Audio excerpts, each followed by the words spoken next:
Collision with a train at the Veragala railway crossing kills a mother and her 2 daughters. Protest staged by the bamboo rail gate keepers in the northern province comes to an end. Public Enterprises Act to be introduced within the next month. A revelation by Minister Malik Samaravikrama. State Minister Ruwan Wijewardena says the government is strong. කවුරු මොන පාදයාත්‍රාවකට ගියත් මොනවා කෙරුවත් මේ ඊළඟ අවුරුදු 5ට කිසිම අභියෝගයක් මේ ආණ්ඩුවට කරන්න බෑ. Individual shot dead in Borlas Gamwa. The first completed project of the Gamma at the 100-day initiative vested in the public. Bringing you the latest news from here at home and across the world, this is Primetime News, live on News First. A very good evening, I'm Mahina Bongzo. Good evening, I'm Shahan Jarampad. Let's take a look at your top story this evening. Children were killed in a train accident at the Hiriyala level crossing in Kurunegala today. The incident comes 4 days into a strike action launched by the Railway Crossing Gatekeepers Association.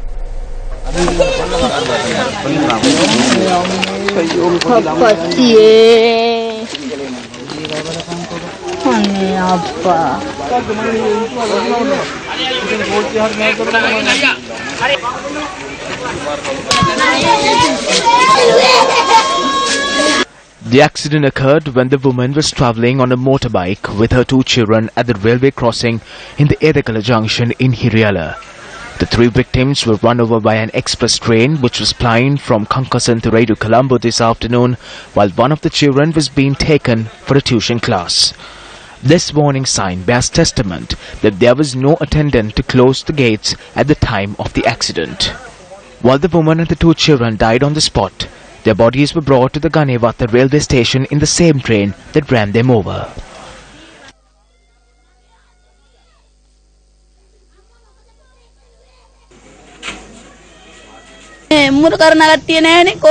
The railway crossing guards are on strike. She was unaware of this. If they at least closed the gates, put up a board and engaged in the strike, this tragedy wouldn't have taken place. The woman, aged 32, was Deepanidil Rukshi, a resident of Nikavava, Upatgama, Kurunegala. Her eldest daughter, Ravindra Tharushi, was a grade 1 student from the Ambagaswava Mahavidyalaya, while her younger sibling, Daham Priyanka, was just a year old. The father of these children, who serves in the Sri Lanka Army, reported back to his duties yesterday after completing his leave. At the time of the accident, a group of bamboo railway crossing gatekeepers, who are into the 4th day of their strike action, were staging a demonstration obstructing the northern railway line. Train services along the northern railway line were disrupted for several hours owing to the protest, which is being staged demanding that they be recruited as permanent employees. Even though the demonstration came to a conclusion later this evening, the strike action is still in effect. We state with responsibility that this accident took place owing to our absence. The responsibility of the death of these 3 individuals should be taken by General Manager of Railways and especially the Minister of Transportation and his Secretary. Minister, the bamboo railway crossing gatekeepers have been engaged in a strike action since the 31st. Yes, I got to know now that the strike action has been called off since a solution has been given. But Minister, the strike action hasn't ended. My driver just told me that it was said on radio that the strike action has ended. 3 people were killed today at a railway crossing in your electorate. So who takes responsibility for this? When gatekeepers stage strike actions, each and everyone has to take responsibility. When you get to know that there is such a strike action, you must look out for your own safety. Unfortunate incidents of this nature do take place, but you cannot just throw the blame on anyone.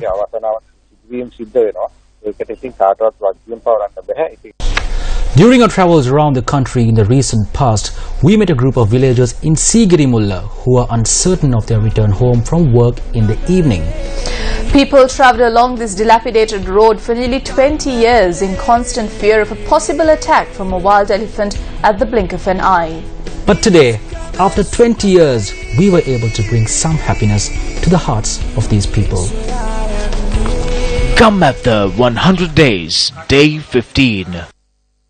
This was the state of affairs of the section of the road from Damanaya Junction to Alakolavawa on the Dambulla-Vevala Road, which was witnessed during the Newsfirst Come Map the Door-to-Door campaign. Every attempt made by the locals of this community to renovate this road over the past 20 years were unsuccessful. We at Newsfirst, through the Gum Map the 100-day initiative, took up the challenge of accomplishing what was neglected for over 20 years.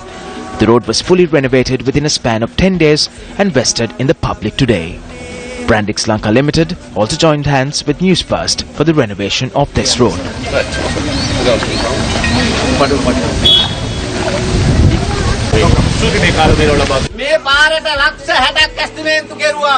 An estimate of 6 million rupees was made for this road, but I think this road was developed for less than $1 million rupees. We renovated around 2.5 kilometers of the road. That is the important point here. But the 6 million rupees was estimated for the renovation of just 900 meters. Every single one of them who represented Parliament since 1977 robbed the country of its assets. All of this and the fact that there are a bunch of rogues in Parliament has to be aired on the news. If you cannot, I suggest that this be removed. I think you can determine what needs to be done to the band of rogues who represent us in Parliament by the looks of the pleasant smiles you see on the faces of these people here.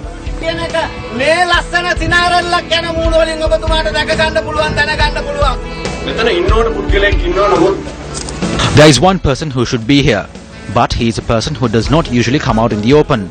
That is our chairman, R. Rajamahendran. It is imperative that I mention him because he is someone who has dedicated his life selflessly for the development of the country for decades. He is a leader who works tirelessly for this country. He is the mastermind behind the concept of Gammadda. He is the one who suggested that working in the newsroom alone is not enough and that we should go beyond it and be among the people. But he never showed himself. He never came forward to collect any award nor light an oil lamp. It is either myself or the Newsfirst officials here who have become popular in the country now. But none of this is possible without our chairman's leadership.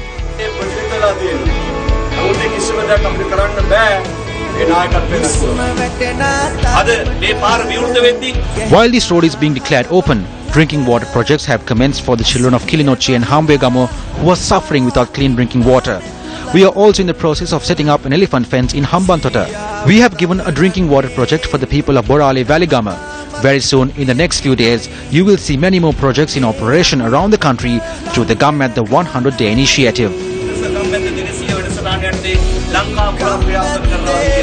The technical officer of the Dambulla Pradesh Sabha gave the certification to Newsfirst, affirming that the construction of the road has been carried out up to the required standard. The people of Damanaya Dambulla expressed their happiness and gratitude to Newsfirst, who fulfilled the promise which was made.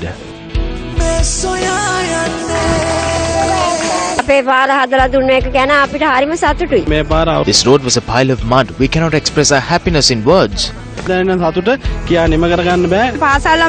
Our children were left helpless when the bus doesn't arrive to go to school.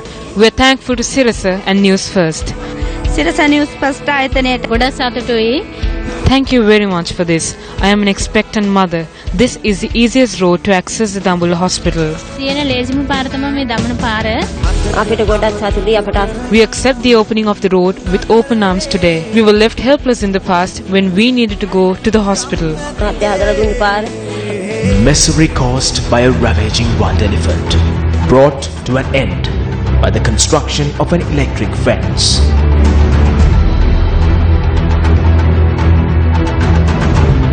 Villagers once silenced by terror now roam freely with no fear.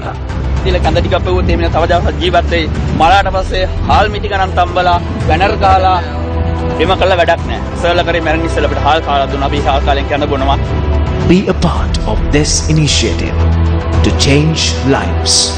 Contribute, participate, get involved.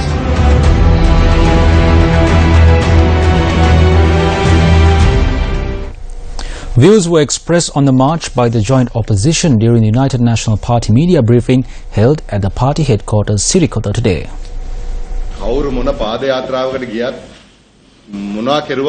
No matter who engages in marches or any other act, no one can pose a challenge to this government for the next 5 years. We can recall their actions over the past few years. The people in Ratapasala protested seeking clean drinking water. 3 youth paid for it with their lives.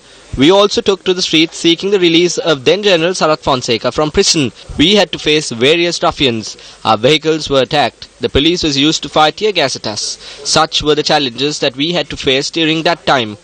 Through these marches, what they want to show is that they want to bring back nepotism in the country.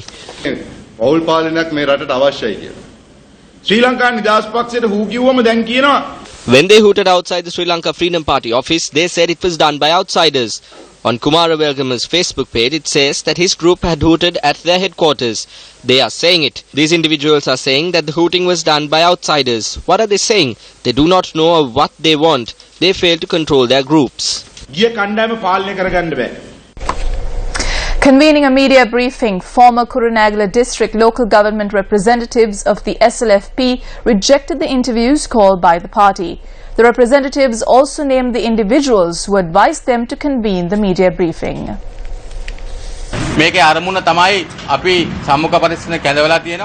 The main objective of today's agenda is to tear and set these papers calling for interviews on fire. MP Johnson gave his fullest support to us. A request was made to make the joint opposition led by Mahinda Rajapaksa victorious in the Kurunegala district. Kurunegala district ජයග්‍රහණය කරන්න අවශ්‍ය කටයුතු කරන්න කියන ඉල්ලීම කරා. මේ කොළ පුච්චල රාත්‍රියේම පිටුන තේව එහෙම ගන්න එපා. කමන්න දෙලා. ආසේ පුච්චු. ආසේ පුච්චු. ලයිට් එක ගහපන්. යවන්න එපා අපිට හරි කරදරයි මේක. වැඩ කියනවා. පුච්චල. ඉරන්නද? හා ගාන. හරි. අර බේතම ගන්න. හරිද? බේතම දාන්න. මේක උඩින්.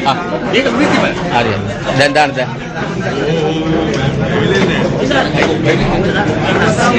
නිදහස් පක්ෂයේ කාපු මෛත්‍රීපාල සිරිසේන සමග අපි පෙරට යන්නේ නැහැ. අපි යන්නේ Mahinda Rajapaksa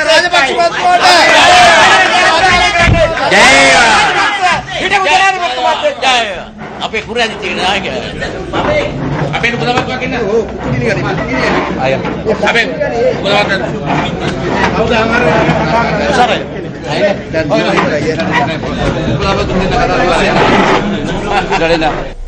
Minister of Irrigation and Water Resources Management Vijit Vijayamuni Zoisa convened a media briefing today to create awareness on the current economic state of the country.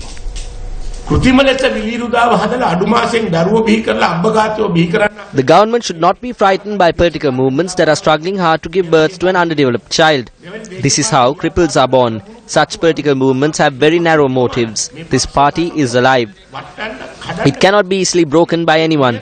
Whatever challenge we have to face, we will contest the next local government polls under the symbol of the hand.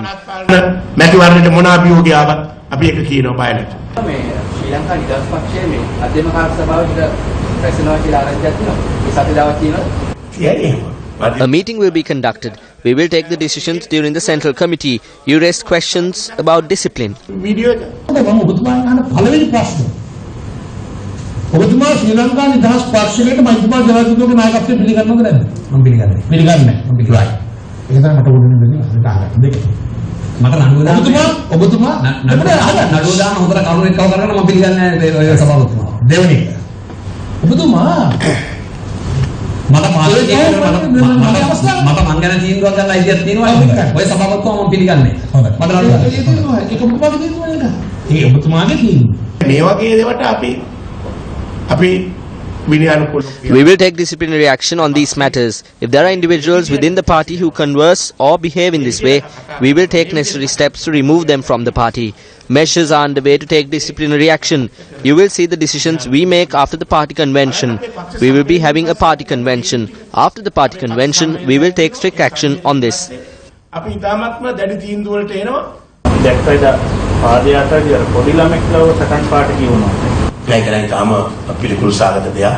It is very disgusting that a child was used in this manner. This is a matter the Child and Women's Bureau should intervene into. We as a government strongly condemn this.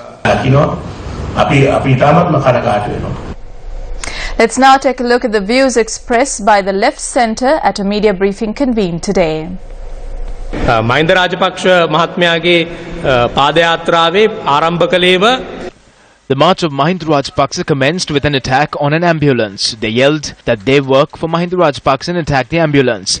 They are the outsiders. Persons who were seen in taverns were the outsiders. And it appears that those who used a minor to speak in a manner that insults the President and Prime Minister are also outsiders. We also saw persons clad in blue t-shirts hoots outside of the Sri Lanka Freedom Party headquarters. In the end, they too became outsiders. So if the 3,000 plus persons who attended the rally are outsiders, who went on this march? Who participated in this? It appears that only two persons have gone for it.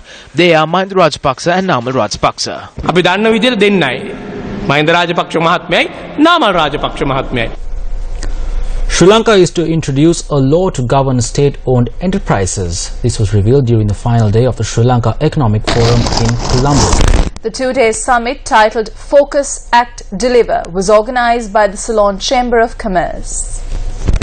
Our government will shortly introduce a Public Enterprise Act within the next month or so. A Public Enterprise Board has also been identified. It will comprise of members of the leading private sector, individuals, members of the public sector, and members of trade unions. Over the next few months, it is our intention to dispose of hotels, Lanka hospitals, and prime commercial property in Colombo's business district via the stock exchange or through request for proposals. Various options are also being considered for Sri Lankan Airlines on an urgent basis. We are also in the process of finalizing PPP or joint venture arrangements for the port of Hambantota and Mattala Airport, thereby reducing the heavy debt burden. These transactions will be conducted in an open and transparent manner. Loss-making state-owned enterprises were also criticized at the forum. Public enterprises in Sri Lanka are largely loss-making because they are corrupt and inefficient. They suffer from chronic conflicts of interest. Politicization are captured by vested interests.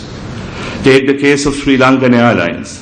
Although the government at the time made it out that the renationalization was an act of nationalistic fervor and portrayed it as a patriotic gesture, the true motivation for the nationalization or the renationalization was to abuse and use the airlines according to the whims and fancies of the powers that be.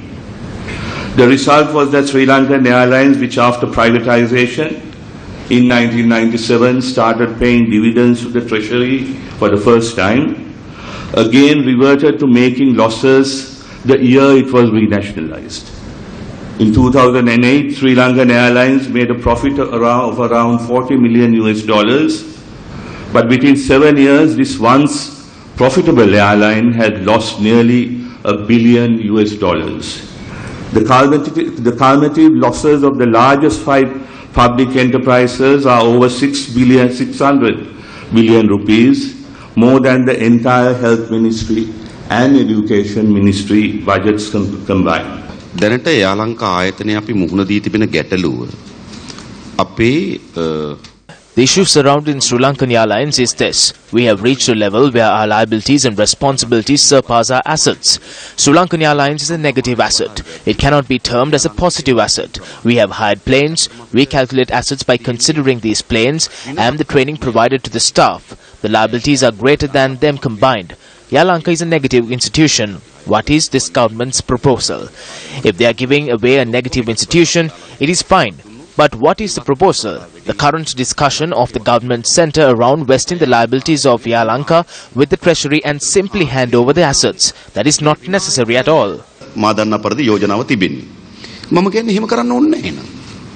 At the forum yesterday, Deputy Minister Iran Wickramaratne also commented on Sri Lankan Airlines.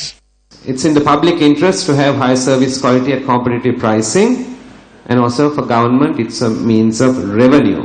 and tax revenue which could be used in social services, education and health. We have the example of Sri Lankan Airlines, which is run at a huge loss, and selling the idea to the public that it's not in their interest, it's in the interest of politicians to keep it the way it is, but certainly it's not in the public interest, but that message needs to be communicated. Leader of the Janatha Vimukti Peramuna, Anuru Kumara Disanayake, made a startling statement about political deals at a press briefing convened at the party headquarters today. Siranthi Rajapaksha Aryawa. When the FCID summoned the former First Lady Shiranthi Rajapaksa to obtain a statement, how was it that the FCID went to the official residence of the Speaker to obtain the statement? This was because Mahinda Rajapaksa called Ranil Wickremesinghe directly and said to send the FCID to the official residence of the Speaker instead of taking Shiranthi to the FCID. That is a deal. FCID එක නිලධාරීන්ගේ වන්න කියලා කිව්වා. අන්න deal. අත්තඩංගුවටගෙන ප්‍රකාශ සටහන් කොට අධික. There is a report calling for her to be arrested and presented before court. The report has been there for over 4 months. Why isn't Shiranthi being arrested? Mahinda Rajapaksa has called Ranil and stopped Shiranthi from being arrested. Those are the deals. When it was the issue pertaining to the passports of Veerawangsa, Mahinda Rajapaksa called Ranil Wickremesinghe. He asked him to intervene and to provide a solution. That is a deal. Basil Rajapaksa is arrested and soon after he is taken to a hospital. Are these not deals? The deal that is between Ranil and this group is the most disgusting deal that has come about in our country. Take a look at the last 14 minutes of the speech made by Mahinda Rajapaksa. Ranil Wickremesinghe and the allegations that are against him are not in that speech. Why? Whatever investigation takes place, Ranil saves them.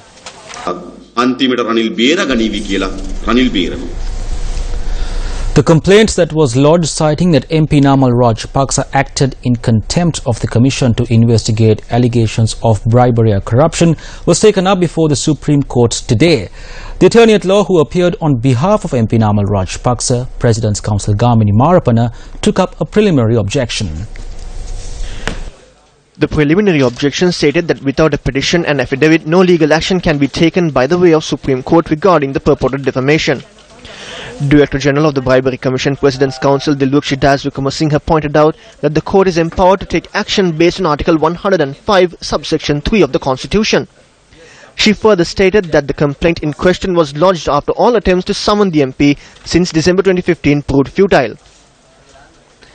The three-member bench comprising Chief Justice K. Sri Pawan, Priyasad Deb and Bhuwaneka Aluvihare ordered that written submissions over this be filed by the Bribery Commission before court on or before 29th of August. The Army Intelligence Sergeant Major, who was arrested in connection to the murder of journalist Lasantha Wickrematunge, was further remanded until the 11th of this month when the suspect was produced before the Mount Lavinia Magistrates Court today. The suspect was scheduled to be present before an identification parade today. Presenting facts to court, the Criminal Investigation Department noted that the suspect had taken ill. The CID also informed court that the suspect is to be included in another identification parade at the Gampaha courts on the 8th of August of the assault on former newspaper editor Upali Tendakun. The court was informed that the medical report of the suspect shows that he has the ability to walk, though he is paralyzed. A request was made to grant another 2 weeks' time to present the suspect before an identification parade, as the suspect cannot be present today due to sickness. It was also mentioned that the reports of the Army Intelligence Unit requested by the CID have not been received yet. The magistrate informed CID that providing extra time will be sufficient and notices were not issued. The CID also informed court that the details of the telephone interactions from 2 telecommunication companies have not been provided yet. Court informed the general managers of the relevant companies to release the requested details. Meanwhile, former senior DIG Anura Senanayake and former Crimes OIC of the Narahimpeta Police, Sumit Pereira, who were arrested over the murder of Basim Tajuddin, were further remanded until the 10th of August when they were produced before the Colombo Additional Magistrate Mohammed Nihar. Senior State Counsel Dilan Ratnayake stated in court today that investigations conducted into the incident have revealed a suspicious telephone conversation between the Presidential Secretariat and the former Crimes OIC of the Narahimpeta Police. The Senior State Counsel informed court that a thorough investigation is underway in this regard. A person was shot dead in Borlas Gamua, Piliandala last night. Police said the victim was shot at while travelling on a motorbike. The incident was captured on closed-circuit television installed in the area.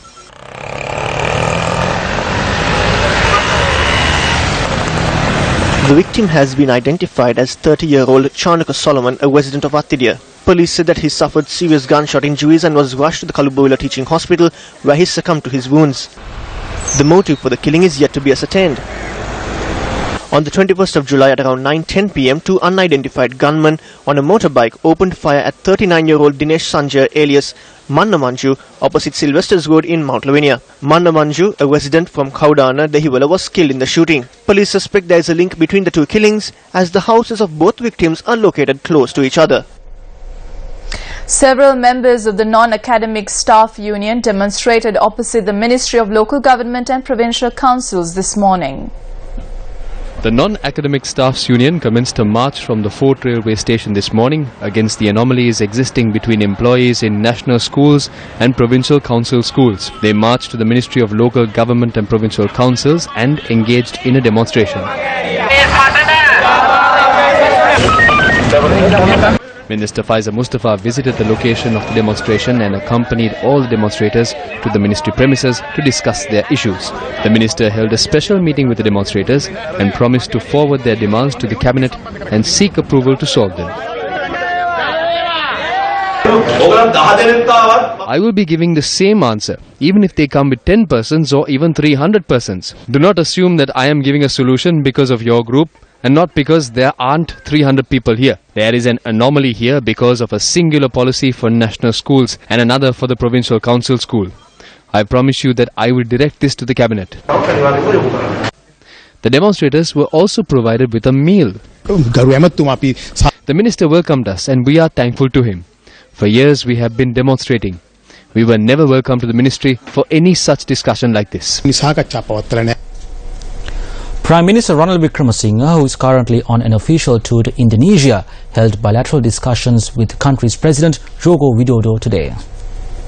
Prime Minister Ranil Wickremesinghe met with President Widodo at the Merdeka Palace in Jakarta, which is one of the 6 presidential palaces in Indonesia. During the meeting, the Indonesian president has emphasized the need to strengthen cultural, trade, political and religious ties between the two countries to meet the current challenges. President Widodo noted that he had extended an invitation to President Maithripala Sirisena to visit Indonesia during the G7 summit in Japan. Thereby, the Indonesian president had said that he is anticipating the Sri Lankan president's visit. In response, Prime Minister Ranil Wickremesinghe had noted that President Sirisena is scheduled to visit Indonesia next year. Attention was also drawn towards the importance of organizing a bilateral trade summit.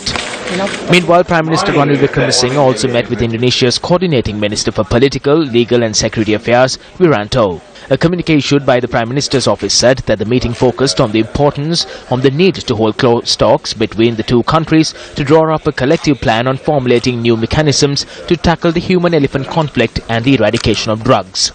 Prime Minister Ranil Wickremesinghe and his delegation also met with the Finance Minister of Indonesia, Sri Mulyani Indrawati. That brings to an end today's edition of Primetime News. Thank you very much for joining us. I'm Mahina Bongzo. And I am Sharon Durangpati. Good night and take care.